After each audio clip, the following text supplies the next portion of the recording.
yung batang yun? Anong oras na? Hoy, princess! Nasaan ka na? Hoy, princess! Nasaan ka na? Ay, mapauwi na po ako, naglalakad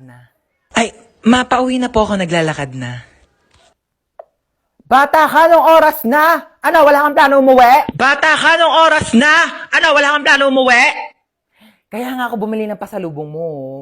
Wait mo ako dyan, ma. Wait mo ako dyan, ma. Ah, okay. Okay, sige na, ingat ka ha. Nak, paano ba buksan tong TV?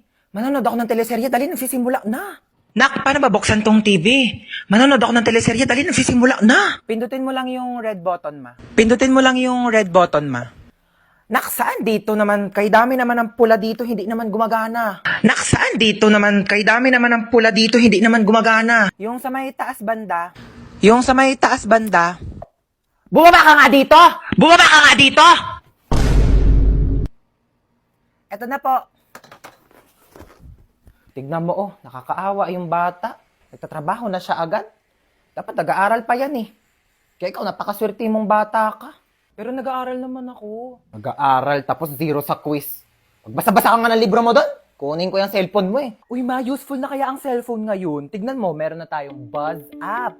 Diba, communication made easier talaga dahil meron siyang push-to-talk feature. Kaya pag pipindutin mo lang, maririnig na agad yun ang pagsasabihan mo. Diba, ang galing? O sa bagay, mabilis nga rin kitang nakokontak dahil dun sa autoplay feature. Kaya subukan mong patayin talaga yung autoplay.